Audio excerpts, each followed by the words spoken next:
നിറവിലേക്ക് സ്വാഗതം. എനിക്ക് വിശ്രമം സ്വർഗത്തിലാണ്. ശുശ്രൂഷയുടെ നാളുകൾ എനിക്ക് കഠിനാധ്വാനം ചെയ്യേണ്ട സമയമാണ്.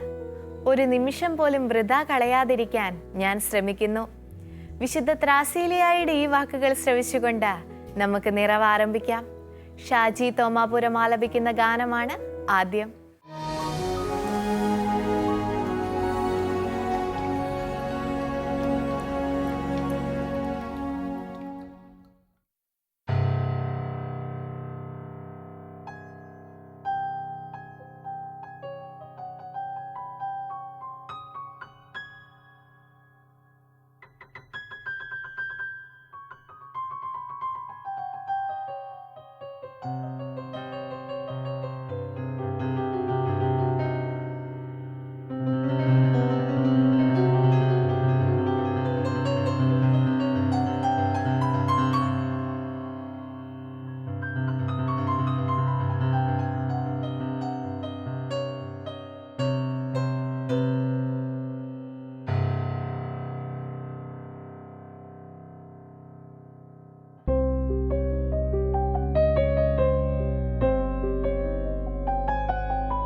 പാണികളിൽ ഇരുപാണികളിൽ ഇരുമ്പാണികളേറ്റുപുളഞ്ഞു. പാണികളിൽ ഇരുപാണികളിൽ ഇരുമ്പാണികളേറ്റുപുളഞ്ഞു. മനുഷ്യപുത്രന്റെ ശിരസിലെ മുൾമുടി നീണഭാരത്താൽ കുതിർന്നു. പിതാവേ,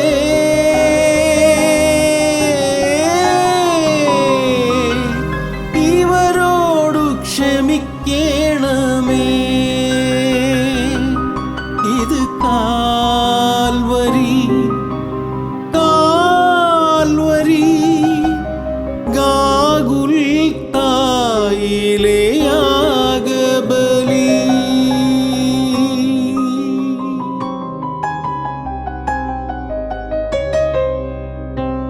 പാണികളിൽ ഇരുപാണികളിൽ ഇരുമ്പാണികളേറ്റുപുളഞ്ഞു.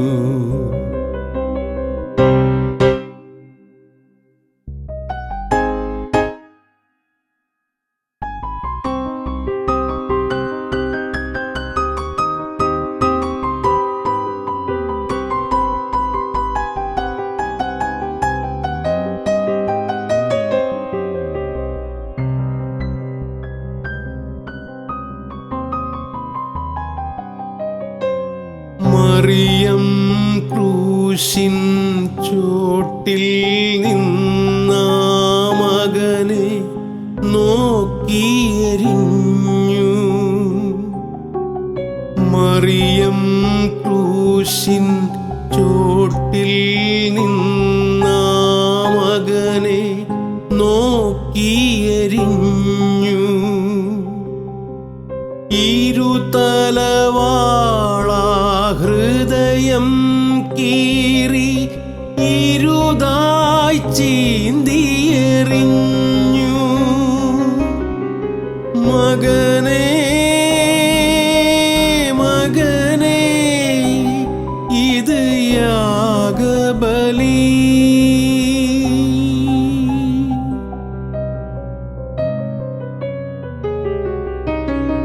പാണികളിൽ ഇരുപാണികളിൽ ഇരുമ്പാണികളേറ്റുപുളഞ്ഞു. പാണികളിൽ ഇരുപാണികളിൽ ഇരുമ്പാണികളേറ്റുപുളഞ്ഞു. മനുഷ്യപുത്രന്റെ ശിരസിലെ മുൾമുടി നീണഭാരത്താൽ കുതിർന്നു. പിതാവേ, പിതാവേ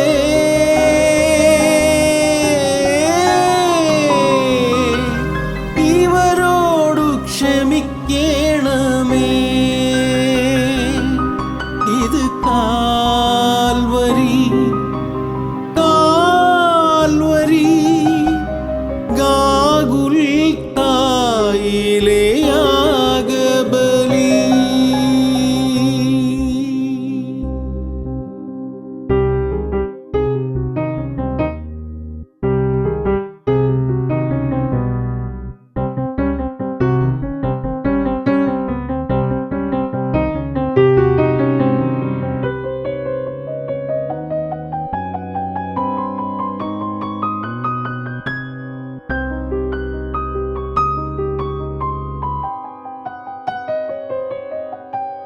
രുധിരം ചൊരിയും കനിവിൻ നാഥൻ കുരിശിൽ പുളയുന്നു. രുധിരം ചൊരിയും കനിവിൻ നാഥൻ കുരിശിൽ പുളയുന്നു. എനിക്കു ദാഹിക്കുന്നു മകനെ നാഥൻ കേഴുന്നു. പിതാവേ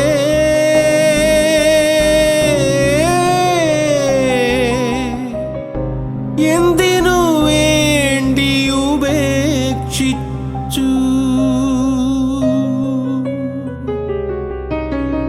പാണികളിൽ ഇരുപാണികളിൽ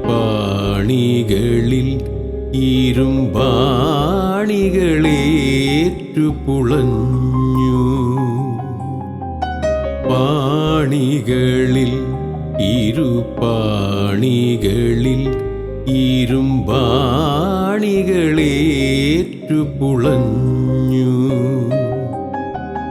മനുഷ്യപുത്രന്റെ ശിരസിലെ മുൾമുടി നിണഭാരത്താൽ കുതിർന്നു. പിതാവേ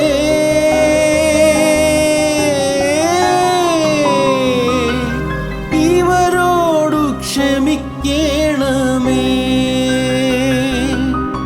ഇത് കാൽവരി കാൽവരി ഗാഗുൽത്തായിലെ യാഗബലി.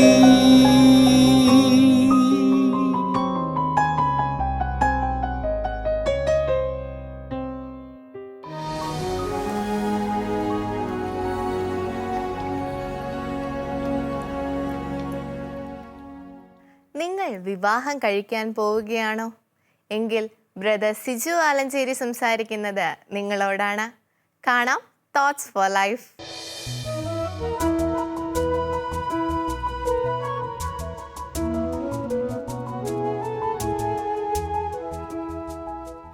വിവാഹപ്രായമായ മക്കളുള്ള മാതാപിതാക്കന്മാർക്ക് ഒരു വേദനയാണ്, ഒരു ആധിയാണ്. മക്കൾക്ക് ഏറ്റവും അനുയോജ്യമായ ഒരു വരനെ കണ്ടുപിടിക്കണം, ഒരു വധുവിനെ കണ്ടുപിടിക്കണം, നല്ലൊരു കുടുംബത്തിലേക്ക് മക്കളെ പറഞ്ഞു വിടണം. തീർച്ചയായിട്ടും ഈ പ്രായത്തിലുള്ള യുവജനങ്ങൾക്ക് ഇതെന്നും ഒരു സന്ദേഹമാണ്, ഒരു സംശയമാണ്. ആരാണ് എനിക്ക് വേണ്ടി ചേരാനിരിക്കുന്ന ഭാവി വധു വരൻ? ഏത് കുടുംബത്തിലേക്കാണ് ഞാൻ ചെല്ലാൻ പോവുക? ഇനി ഏത് കുടുംബത്തിൽ നിന്നുമാണ് എനിക്ക് ഒരു ഇണയെ കിട്ടുക, തുണയെ കിട്ടുക? ഇതൊക്കെ ഒരു സാധാരണ കുടുംബത്തിൻ്റെ വേദനയാണ്, പ്രാർത്ഥനയാണ്. നല്ല ഒരു വിവാഹം ഒരു വലിയ സന്തോഷം കൂടിയാണ്. പ്രിയപ്പെട്ട മാതാപിതാക്കന്മാരെ, ഈ ഒരു പ്രായത്തിൽ എന്നെ കേൾക്കുന്ന വിവാഹപ്രായമായിട്ടുള്ള പ്രിയപ്പെട്ട മക്കളും മാതാപിതാക്കന്മാരും അറിയേണ്ട ഏറ്റവും സുപ്രധാനമായ ഒരു കാര്യം നിങ്ങളുമായിട്ട് പങ്കുവയ്ക്കാൻ ആഗ്രഹിക്കുകയാണ്. നമുക്കൊരുപാട് പ്രിഫറൻസുകളുണ്ട്. അതിന് പ്രയോറിറ്റി ഫിക്സ് ചെയ്യുക. ഏതാണ് ആദ്യം? ഏതിനാണ് ഒരു അർജൻസി കൊടുക്കേണ്ടത്? ഏതാണ് ലീസ്റ്റ് ഇമ്പോർട്ടൻറ്റ്? കുടുംബജീവിതത്തിൽ വിവാഹപ്രായത്തെപ്പറ്റിയൊക്കെ അല്ലെങ്കിൽ വിവാഹത്തെപ്പറ്റി ചിന്തിക്കുന്ന ഈ പ്രായം എത്തിയവർ അവരുടെ ജീവിതത്തിലൊരു പ്രിഫറൻസ് ഉണ്ട്, പ്രയോറിറ്റി ഉണ്ട്. ഏതാണ് ആദ്യം നിൽക്കേണ്ടത്? എന്താണ് ആദ്യം വരേണ്ടത്? അഥവാ എന്താണ് ഞാൻ മുൻതൂക്കം കൊടുക്കേണ്ട ചില കാര്യങ്ങൾ? നമ്മുടെ പ്രിയപ്പെട്ട കുഞ്ഞുണ്ണി മാഷ്, എല്ലാവർക്കും അറിയാം, പൊക്കമില്ലായ്മയാണ് എൻ്റെ പൊക്കം എന്നൊക്കെ വലിയ സന്തോഷത്തോടെ അഭിമാനത്തോടെ പറഞ്ഞ് ഇത്തിരി പോന്ന ഒരു മനുഷ്യൻ, പക്ഷെ ഒത്തിരി ചിന്തയുമായിട്ട് ജീവിച്ചൊരു മനുഷ്യനാണ് കുഞ്ഞുണ്ണി മാഷ്. വിവാഹ ജീവിതത്തെപ്പറ്റി അദ്ദേഹം യുവജനങ്ങൾക്ക് കൊടുത്ത ഒരു മനോഹരമായ ചിന്ത എനിക്ക് തോന്നുന്നു ഈ ആനുകാലിക സംഭവങ്ങൾ ഈ ഒരു കാലഘട്ടത്തിൽ അത് വളരെ പ്രസക്തമാണ്, വളരെ ചിന്തനീയമാണ്. അദ്ദേഹം വളരെ രസകരമായിട്ട് കാര്യങ്ങൾ പറയാൻ അതീവ സാമർഥ്യമുള്ള ഒരു വ്യക്തിയാണ്, നിങ്ങൾക്കെല്ലാം അറിയാം. അദ്ദേഹം ഒരിക്കൽ പറഞ്ഞു, പ്രിയപ്പെട്ട യുവജന സുഹൃത്തുക്കളെ, മക്കളെ, നിങ്ങൾ വിദ്യാഭ്യാസമുള്ളവരെ കല്യാണം കഴിക്കരുത്, മറിച്ച് സംസ്കാരമുള്ളവരെ കല്യാണം കഴിക്കണം. Don't be confused. വിദ്യാഭ്യാസം മോശമായതുകൊണ്ടല്ല, പഠനം മോശമായതുകൊണ്ടല്ല, മറിച്ച് വിദ്യാഭ്യാസത്തെക്കാൾ പഠനത്തെക്കാൾ സംസ്കാരത്തിന് ഒരു കൾച്ചർ, ഒരു വ്യക്തിയുടെ, ഒരു കുടുംബത്തിൻ്റെ ഒരു സംസ്കാരം അത് വളരെ പ്രധാനപ്പെട്ടതാണ്. ഇനി വിദ്യാഭ്യാസം കിട്ടിയതുകൊണ്ട് സംസ്കാരം കിട്ടണം ഒരു നിർബന്ധവുമില്ല. വിദ്യാഭ്യാസം കുറഞ്ഞതുകൊണ്ട് സംസ്കാരം കുറയണം എന്നും നിർബന്ധമില്ല. രണ്ടാമത്തെ കാര്യം, പ്രിയപ്പെട്ട മക്കളെ, പ്രിയപ്പെട്ട അനുജന്മാരെ, യുവജന സുഹൃത്തുക്കളെ, പണമുള്ളവരെ നിങ്ങൾ കല്യാണം കഴിക്കരുത്. എന്താ, പണം മോശമാണ്? ഒരിക്കലുമല്ല. പക്ഷേ സമ്പത്തുള്ളവരെ കല്യാണം കഴിക്കണം. അപ്പോൾ ഈ പണവും സമ്പത്തും തമ്മിൽ അജഗജാന്തരമുണ്ട്, ആടും ആനയും തമ്മിൽ വ്യത്യാസമുണ്ട്. പ്രിയപ്പെട്ടവരെ, നമ്മൾ ഉണ്ടാക്കുന്ന, ജോലി ചെയ്ത് അധ്വാനിച്ചുണ്ടാക്കുന്ന, അല്ലെങ്കിൽ ആരെങ്കിലുമൊക്കെ തരുന്ന, ഏതു പേരിലും സ്വീകരിക്കപ്പെടുന്ന ഈ പണമൊക്കെ, അത് 10 ലക്ഷമാവട്ടെ, 1 കോടിയാവട്ടെ, ഇതൊക്കെ പൊട്ടിത്തീരാൻ അധിക മാസങ്ങൾ വേണ്ട, ശരിയല്ലേ? 1 കോടിയൊക്കെ ഒന്ന് പൊട്ടിത്തീരാൻ അധിക നാളുകൾ വേണ്ട. ഇതാണ് പണം. പക്ഷെ സമ്പത്ത് എന്ന് പറഞ്ഞാൽ സംതിങ് ഡിഫറെൻറ്റ്. ഞാനതിലേക്ക് വരാം. ഇനി മൂന്നാമത്തെ ഒരു കാര്യം, പ്രിയപ്പെട്ട യുവജന സുഹൃത്തുക്കളെ, സൗന്ദര്യമുള്ളവരെ കല്യാണം കഴിക്കുകയേ ചെയ്യരുത്, മറിച്ച് ചൈതന്യമുള്ളവരെ കല്യാണം കഴിക്കണം. ഇതല്ലേ പത്രോസ്ലീഹ എഴുതിയിരിക്കുന്നത്. ആകയാൽ ഒരു സ്ത്രീയുടെ പിന്നിയ മുടിയോ ബാഹ്യ ആഭരണങ്ങളോ ആടയാഭരണങ്ങളോ ഫിസിക്കലായിട്ടുള്ളതോ ഒന്നുമല്ല, മറിച്ച് ആന്തരിക സൗന്ദര്യമാണ്, ചൈതന്യമാണ് ഒരു സ്ത്രീയുടെ, മാത്രമല്ല ഒരു പുരുഷൻ്റെയും സൗന്ദര്യം. സൗന്ദര്യത്തിനപ്പുറത്തേക്ക് ചൈതന്യമുള്ളവരെ കണ്ടുപിടിക്കണം, ചൈതന്യമുള്ളവരുമായിട്ട് ചങ്ങാത്തം കൂറണം. ഈ ചൈതന്യവും സമ്പത്തും സംസ്കാരവും ഉള്ളവർ, പ്രിയപ്പെട്ടവരെ, നിങ്ങൾക്കൊരു വലിയ അനുഗ്രഹമാണ്. നിങ്ങളുടെ കുടുംബത്തിന് ഒരു വലിയ അനുഗ്രഹമാണ്. ഇങ്ങനെ ഒരു പെൺകുട്ടി വീട്ടിലേക്ക് കയറി വന്നാൽ, ഇങ്ങനെ ഒരു ചെറുക്കനെ കണ്ടുപിടിക്കാൻ പറ്റിയാൽ, നമ്മൾ പലപ്പോഴും മാതാപിതാക്കന്മാർ ചിന്തിക്കുക, IIT പ്രോഡക്റ്റ് ആണോ, NIT പ്രോഡക്റ്റ് ആണോ, BTech ആണോ, MTech ആണോ, MBBS മാത്രമല്ല MD കൂടെ ഉണ്ടോ? ഇതൊന്നും മോശം കാര്യമല്ല. പക്ഷേ പഠനത്തിനപ്പുറത്തേക്ക്, വിദ്യാഭ്യാസത്തിനപ്പുറത്തേക്ക് സംസ്കാരമുള്ള ഒരാൺകുട്ടിയാണോ, കുടുംബമാണോ, ചെറുപ്പക്കാരനാണോ, ഒരു മകളാണോ എന്ന് അധികമാരും മാതാപിതാക്കന്മാരെ ശ്രദ്ധിക്കാറില്ല. ഉദാഹരണം പറയാം. സ്വന്തം മാതാപിതാക്കന്മാരെ പോലെ തന്നെ ഭർത്താവിൻ്റെ അപ്പനെയും അമ്മയും മാതാപിതാക്കന്മാരെ കരുതുന്ന ഒരു പെൺകുട്ടി, അവൾ വിദ്യാഭ്യാസമുണ്ടെങ്കിലും ഇല്ലെങ്കിലും സംസ്കാരമുള്ളവളാണ്. ഇനി സ്വന്തം മാതാപിതാക്കന്മാരെ പോലെ തന്നെ ഭാര്യയുടെ മാതാപിതാക്കന്മാരെയും സ്വന്തം പോലെ കരുതുന്ന ഒരു ചെറുപ്പക്കാരൻ, അവൻ വിദ്യാഭ്യാസം കൂടിയാലും വിദ്യാഭ്യാസം കുറഞ്ഞാലും സംസ്കാരമുള്ളവനാണ്. എല്ലാവരും തള്ളിപ്പറഞ്ഞാലും, എല്ലാവരും സംശയത്തിൻ്റെ മുൾമുനയിൽ നിർത്തിയാലും, നിനക്ക് ഞാനുണ്ടടി, ഞാൻ കൂടി തള്ളിപ്പറഞ്ഞാൽ നിനക്കാരുണ്ടടി എന്നൊക്കെ ചോദിച്ച് നെഞ്ചോട് ചേർത്ത് നിർത്തുന്ന ഒരു ചെറുപ്പക്കാരൻ, ഒരു ഭർത്താവ്, ഇതൊരു വലിയ സംസ്കാരമാണ്, ഇതൊരു വലിയ ചൈതന്യമാണ്. അതുകൊണ്ട് പ്രിയപ്പെട്ടവരെ, വിദ്യാഭ്യാസം എന്ന് പറഞ്ഞാൽ അതൊരു പീസ് ഓഫ് നോളജാണ്. പക്ഷേ സംസ്കാരം എന്ന് പറഞ്ഞാൽ അതൊരു വിസ്ഡമാണ്, ദൈവത്തിൻ്റെ പരിശുദ്ധാത്മാവിൻ്റെ ഒരു ദാനമാണ്. ഞാൻ ഓർക്കുന്നു, എൻ്റെ നാട്ടിൽ, ഞാൻ ജനിച്ചു വളർന്ന നാട്ടിൽ ഒരു ബാർബർ ചേട്ടൻ, പേര് രത്നൻ. 10ാം ക്ലാസ്സിൻ്റെ പടി കണ്ടിട്ടുണ്ടോ എന്നെനിക്ക് സംശയമുണ്ട്. പക്ഷെ ഒരു കാര്യം ഉറപ്പാണ്, ഞാനന്ന് പഠിച്ചുകൊണ്ടിരിക്കുന്നു, കോളേജിൽ പഠിച്ചുകൊണ്ടിരിക്കുന്നു. ആ നാട്ടിലെ എല്ലാ പ്രമുഖരായ വ്യക്തികളും, ആ നാട്ടിലെ എല്ലാ ബാങ്ക് ഉദ്യോഗസ്ഥർ, കോളേജ് പ്രൊഫസർമാരും, വലിയ വലിയ ബിസിനസ്സുകാരും, എന്തിനേറെ അന്ന് ഞങ്ങളുടെ സെമിനറിയിൽ, ഞാൻ ജനിച്ചു വളർന്ന സ്ഥലത്ത് ചങ്ങനാശ്ശേരി അതിരൂപതയുടെ ഒരു സെമിനറി ഉണ്ട്, മൈനസ് സെമിനറി. ആ സെമിനറിയിലെ അച്ഛന്മാർ, റക്ടർ അച്ഛൻ ഉൾപ്പെടെ എല്ലാ അച്ഛന്മാരും മാസത്തിൽ അല്ലെങ്കിൽ 2 മാസത്തിൽ ഒരിക്കൽ തല കുനിക്കുന്ന ഒരു മനുഷ്യൻ, മുടി വെട്ടാൻ വേണ്ടി തല കുനിക്കുന്ന ഒരു മനുഷ്യൻ, പ്രിയപ്പെട്ട രത്നൻ. 10ാം ക്ലാസ്സിൻ്റെ പടി കടന്നിട്ടുണ്ടോ എനിക്കിപ്പോഴും സംശയമുണ്ട്. പക്ഷേ പ്രിയപ്പെട്ടവരെ, ഈ രത്നൻ്റെ അടുത്ത് മുടി വെട്ടിയാൽ ഒരു പ്രത്യേക സന്തോഷം, ഒരു പ്രത്യേക ഫീലാണ്. ഉദാഹരണത്തിന് ആരെങ്കിലും ഒരാൾ ഹലോ 5 മണിക്ക് ഞാൻ വന്നോട്ടെ, അയ്യോ സാറേ 5 മണിക്ക് ഒരാൾ വരുന്നുണ്ടല്ലോ, ഒരു 5:45 ആയിക്കോട്ടെ, രത്നൻ്റെ സമയം. രത്ന 8 മണിക്ക്, അയ്യോ സാറേ ഞാനിപ്പോൾ കടയടയ്ക്കാൻ പോവുകയാണല്ലോ, നാളെ മതിയോ? മതി. മറ്റ് ഹെയർ കട്ടിങ് സലൂൺസ് അവിടെ നാട്ടിലില്ലാഞ്ഞിട്ടല്ല, മറ്റ് രത്നനേക്കായാലും എക്സ്പേർട്ടായിട്ടുള്ള AC ഷോപ്സ് ആ സ്ഥലത്ത് ഇല്ലാഞ്ഞിട്ടല്ല. പക്ഷേ എല്ലാവർക്കും അറിയാം, രത്നനെ അറിയാവുന്നവർക്കറിയാം, രത്നൻ്റെ അടുത്ത് പോയി ഒന്ന് മുടി വെട്ടിയാൽ ഒരു അരമണിക്കൂർ എന്ന് പറഞ്ഞാൽ ആരെയും പറ്റി പള്ളു പറയാത്ത, ആരെയും പറ്റി അസൂയയിൽ പറയാത്ത, ആരെയും പരിഹസിക്കാത്ത, എല്ലാവരെയും ഒരു പുഞ്ചിരിയോടെ സംസാരത്തിൽ അദ്ദേഹത്തിൻ്റെ കൂടെ ആയിരിക്കുന്ന ഒരു അരമണിക്കൂർ പ്രിയപ്പെട്ടവരെ ഒരു പ്രത്യേക സന്തോഷമാണ്, ഒരു പ്രത്യേക ഫീലാണ്. ഇത് പഠിച്ചിട്ട് കിട്ടിയതാണോ? അല്ല. അതുകൊണ്ട് പഠിച്ചില്ലെങ്കിലും വിദ്യാഭ്യാസം കുറഞ്ഞാലും സംസ്കാരം നേടാം, സംസ്കാരം കുറയും എന്നാരും ധരിക്കരുത്. ഇനി എന്തുമാത്രം നമ്മൾ പഠിച്ചാലും അതിനനുസരിച്ച് സംസ്കാരം കൂടും എന്നും ആരും തെറ്റിദ്ധരിച്ചേക്കരുത്. വിദ്യാഭ്യാസം നല്ലതാണ്, പഠനം വളരെ മികച്ചതാണ്, നിങ്ങൾക്ക് ലഭിക്കാവുന്ന ലോകോത്തര വിദ്യാഭ്യാസത്തിലേക്ക് നിങ്ങളുടെ അറിവ് വർദ്ധിപ്പിക്കുക ഒക്കെ നല്ലതാണ്.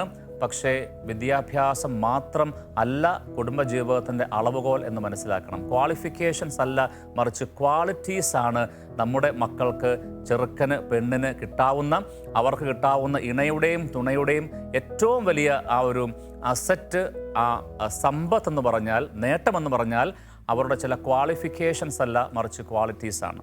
ഉദാഹരണം പറഞ്ഞാൽ, ഞാൻ പറഞ്ഞു NIT, IIT, BTech, MTech, MD, MS ഇതൊക്കെ ക്വാളിഫിക്കേഷൻസ് ആണ്. പക്ഷേ കരുതലോടെ, കരുണയോടെ കുടുംബത്തെ നോക്കുന്ന, കുടുംബത്തിന് 1-ാം സ്ഥാനം കൊടുക്കുന്ന ഒരു മകൻ, അതൊരു ക്വാളിറ്റിയാണ്, ഒരു സംസ്കാരമാണ്. ഇനി പ്രിയപ്പെട്ടവരെ, നമുക്കെല്ലാം അറിയാം, സൗന്ദര്യം, വചനം പറയുന്നുണ്ട്, അഴകിന് അമിത വില കൽപ്പിക്കരുത്, അഴകില്ലെന്നോർത്ത് ആരെയും അവഗണിക്കരുത്. ശരിയല്ലേ? സൗന്ദര്യം, മുഖത്ത് ഇടുന്ന പൗഡറോ അല്ലെങ്കിൽ കോസ്മെറ്റിക്സോ അല്ലെങ്കിൽ സൗന്ദര്യവർദ്ധക വസ്തുക്കളോ ഒക്കെ ഒന്ന് ഒലിച്ചു പോകാൻ ഒരു ചെറിയ ചാറ്റൽ മഴ മതി. ശരിയല്ലേ? ഒന്ന് വിയർത്താൽ മതി.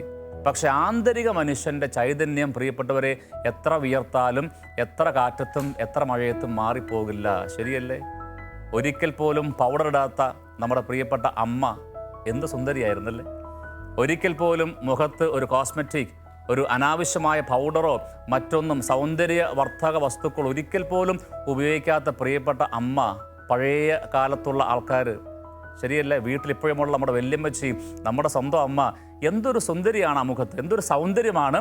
ഈ സൗന്ദര്യമാണ് പ്രിയപ്പെട്ടവരെ ചൈതന്യം. അതൊരു ഗ്രേസാണ്, അതൊരു കൃപയാണ്. ഇത് പരിശുദ്ധാത്മാവിൻ്റെ ഒരു വലിയ ദാനമാണ്. അതുകൊണ്ട് ഈ കാലഘട്ടത്തിൽ ഒരുപാട് പേര് പിറകെ പോകുന്നുണ്ട്. സൗന്ദര്യം മോശമല്ല, മറിച്ച് അതിനപ്പുറത്തേക്ക് ചൈതന്യമുള്ള ഒരു പെൺകുട്ടിയെ കിട്ടുക അതൊരു വലിയ ഭാഗ്യമാണ്. ചൈതന്യമുള്ള ഒരാൺകുട്ടിയെ കിട്ടുക അതൊരു വലിയ ഭാഗ്യമാണ്. സംസ്കാരമുള്ള ഒരു ചെറുക്കനെ, സംസ്കാരമുള്ള ഒരു പെൺകുട്ടി, ഒരു കൾച്ചർ, കുടുംബത്തിൻ്റെ, ഇതൊക്കെ വലിയ നേട്ടമാണ്. ഇനി പണത്തിനപ്പുറത്തേക്ക് സമ്പത്തുള്ള, എന്താ സമ്പത്ത്? സൽ സ്വഭാവം ഒരു സമ്പത്താണ്. പ്രഭാഷകന്റെ പുസ്തകത്തിൽ നമ്മൾ വായിക്കുന്നില്ലേ, സൗഹൃദം, നല്ല സൗഹൃദങ്ങൾ. ശരിക്കും പറഞ്ഞാൽ വിവാഹ ജീവിതം ഒരു ലൈഫ് ലോങ് സൗഹൃദമല്ലേ? കുടുംബജീവിതം, ഇന്ന് കല്യാണം കഴിച്ച് കുടുംബജീവിതം ആരംഭിക്കുന്ന ഒരു പ്രിയപ്പെട്ട ചങ്ങാതി, ഒരു പ്രിയപ്പെട്ട മകൻ, മകൾ, അത് 10 മാസത്തേക്കല്ല, 2 വർഷത്തേക്കല്ല, അത് ശരിക്കും ഒരു ലൈഫ് ലോങ് സൗഹൃദമാണ്. വിവാഹമെന്ന് പറഞ്ഞാൽ ജീവിതകാലം, അവസാന ശ്വാസം വരെ നീളുന്ന ഒരു വലിയ കമ്മിറ്റ്മെൻറ്റാണ്, ഒരു വലിയ ദൈവീകമായ ഉടമ്പടിയാണ്. സൗദാഭൂസ എന്നൊരു സുറിയാനി വാക്കുണ്ട്. സൗദാഭൂസ എന്ന് പറഞ്ഞാൽ ദൈവീകമായ ഒരു ഉടമ്പടിയിൽ 2 പേര് യോജിക്കുന്ന ആ ഒരു സന്ദർഭം, ആ ഒരു മഹനീയ മുഹൂർത്തം, ആ ഒരു കൗദാശിക ജീവിതം, അതിന് പറയുന്ന പേരാണ് സൗദാഭൂസ. ഇതൊരു ലോങ് ടേം, ഒരു ലൈഫ് ടൈം അഗ്രിമെൻ്റ് ആണ്, കോൺട്രാക്റ്റ് ആണ്, ഒരു വലിയ ഡെഡിക്കേഷനാണ്. അതുകൊണ്ട് ദൈവഭക്തിയുള്ള ഒരു ചെറുപ്പക്കാരൻ, ദൈവഭക്തിയുള്ള ഒരു പെൺകുട്ടി, കൽപ്പനകൾ അനുസരിക്കുന്ന, വചനത്തോട് ചേർന്ന് നിൽക്കുന്ന, പരിശുദ്ധ കുർബാനയോട് ചേർന്ന് നിൽക്കുന്ന, അമ്മ മാതാവിനോട് ചേർന്ന് നിൽക്കുന്ന, കത്തോലിക്ക തിരുസഭയോട് ചേർന്ന് നിൽക്കുന്ന, അങ്ങനെ തീർച്ചയായിട്ടും കൽപ്പനകൾ അനുസരിക്കുന്ന ദൈവഭക്തിയുള്ള കമ്പാഷനും എംപതിയും ഈ പറയുന്ന എല്ലാ നൈപുണ്യങ്ങളും എല്ലാ ക്വാളിറ്റീസുമൊക്കെയുള്ള പ്രിയപ്പെട്ടവരെ അങ്ങനെയുള്ള ചില ചെറുപ്പക്കാർ, അങ്ങനെയുള്ള ചില മക്കൾ, ചില ആൺകുട്ടികൾ പെൺകുട്ടികൾ അവരൊന്നിച്ചു വരിക സ്വർഗത്തിന് ഒരുപാട് സന്തോഷമാണ്.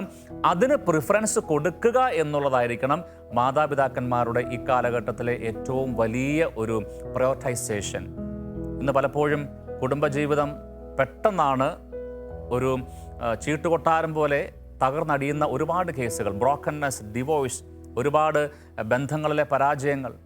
ശരിയല്ലേ പ്രിയപ്പെട്ടവരെ? ഒരു വണ്ടി വാങ്ങാൻ നിങ്ങൾ തയ്യാറെടുക്കുമ്പോൾ, 10 സെൻറ്റ് ഭൂമി വാങ്ങാൻ, 10 സെൻറ്റ് സ്ഥലം വാങ്ങാൻ, ഒരു നല്ല പുതിയ കാറ് വാങ്ങാൻ നമ്മളൊക്കെ പ്ലാൻ ചെയ്യുമ്പോൾ എത്രയോ മാസങ്ങൾ, എത്രയോ നാളുകൾ കിട്ടാവുന്ന സൈറ്റുകളെല്ലാം നോക്കി, വണ്ടിയുടെ സൈറ്റ്, സ്ഥലത്തിൻ്റെ മറ്റെല്ലാ കാര്യങ്ങളും നോക്കി എത്രയോ മുന്നൊരുക്കത്തോടു കൂടിയാണ് നമ്മൾ ഒരു പർച്ചേസ് അല്ലെങ്കിൽ ഒരു വണ്ടി വാങ്ങാൻ, ഒരു സ്ഥലം വാങ്ങാൻ.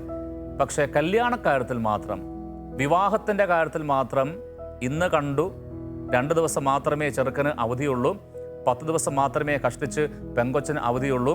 അതുകൊണ്ട് 3-ാം പൊക്കം അധികമൊന്നും അറിയാതെ സംസ്കാരമുണ്ടോ, സമ്പത്തുണ്ടോ, സൗന്ദര്യത്തിനപ്പുറത്തേക്ക് ചൈതന്യമുണ്ടോ, ഇതൊക്കെ അറിയാതെ നോക്കാതെ എടുപടിയെന്ന് വളരെ പെട്ടെന്നൊക്കെ നടക്കുന്ന ചില വിവാഹ ജീവിതങ്ങൾ, കുടുംബജീവിതങ്ങൾ, പ്രിയപ്പെട്ടവരെ സങ്കടമെന്ന് പറയട്ടെ, വളരെ പെട്ടെന്നാണ് അവിടെ വിള്ളലുകൾ ഉണ്ടാവുക.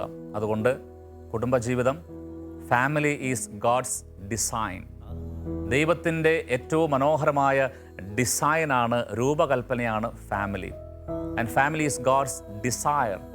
ദൈവത്തിൻ്റെ ചങ്കിലെ ഒരു വലിയ സ്വപ്നമാണ്, ആഗ്രഹമാണ്, ഡിസയറാണ് ഓരോ കുടുംബവും. And family is God's decision. ദൈവത്തിൻ്റെ ചങ്കിലെ ഒരു വലിയ ഉറപ്പുള്ള തീരുമാനമാണ് ഓരോ കുടുംബവും. Family is God's design, family is God's desire and family is God's decision.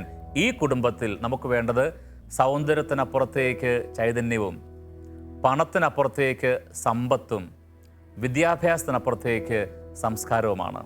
May God bless you. Thank you very much.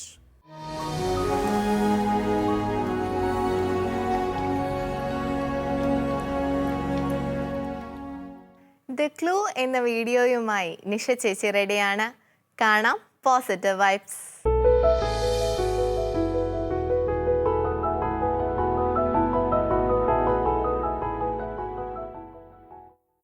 Positive വൈബ്സിലേക്ക് സ്വാഗതം.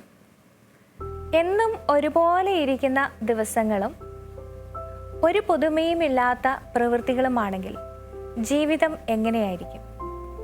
എന്നാൽ കുറച്ചൊക്കെ സാഹസികതയും പുതുമ നിറഞ്ഞ വഴിത്താരകളും ഒക്കെ നിറഞ്ഞ ഒരു ട്രഷർ ഹണ്ട് പോലെയാണ് നമ്മുടെ ജീവിതമെങ്കിലും ആ ട്രഷർ ഹണ്ടിനൊടുവിൽ നമ്മൾ കണ്ടെത്തുന്നത് എന്തായിരിക്കും? കണ്ടു നോക്കാം നമുക്കൊരു വീഡിയോ.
നിയമാതീതമായ കാര്യങ്ങളോടും പരിധിക്കപ്പുറത്തുള്ള കാഴ്ചകളോടും ഒരല്പം ഭയം പുലർത്തുന്നവരാണ് നമ്മിൽ മിക്കവരും.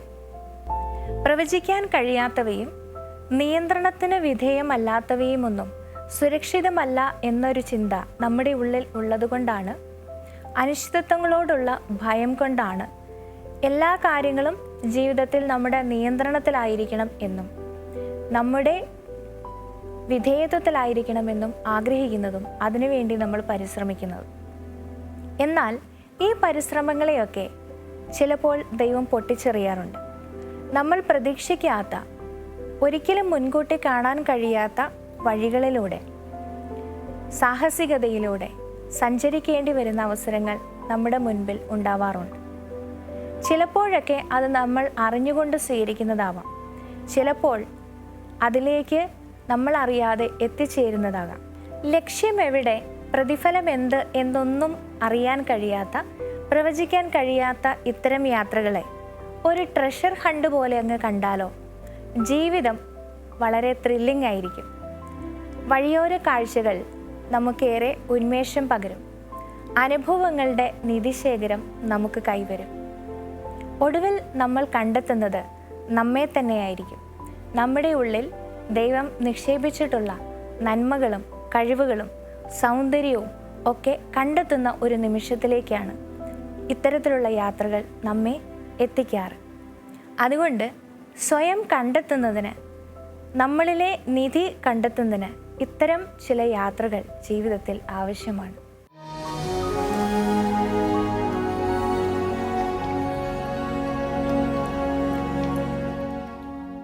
വിശുദ്ധ ത്രാസീലിയായുടെ വാക്കുകൾ ഒരിക്കൽ കൂടി പറയുവാൻ ആഗ്രഹിക്കുന്നു. എനിക്ക് വിശ്രമം സ്വർഗത്തിലാണ്. ശുശ്രൂഷയുടെ നാളുകൾ എനിക്ക് കഠിനാധ്വാനം ചെയ്യേണ്ട സമയമാണ്. ഒരു നിമിഷം പോലും വൃഥാ കളയാതിരിക്കാൻ ഞാൻ ശ്രമിക്കുന്നു. ഇന്നത്തെ നിറവ് ഇവിടെ അവസാനിക്കുന്നു. അഭിപ്രായങ്ങൾ അറിയിക്കുമല്ലോ. അടുത്ത ദിവസം വീണ്ടും കാണുന്നത് വരെ പരസ്പരം പ്രാർത്ഥനയിൽ ഓർക്കാം. ഈശോ മിശിഹായ്ക്ക് സ്തുതിയായിരിക്കട്ടെ. പാണികളിൽ ഇരുപാണികളിൽ ഇരുമ്പാണികളേറ്റുപുളഞ്ഞു. പാണികളിൽ ഇരുപാണികളിൽ ഇരുമ്പാണികളേറ്റുപുളഞ്ഞു. മനുഷ്യപുത്രന്റെ ശിരസിലെ മുൾമുടി നിണഭാ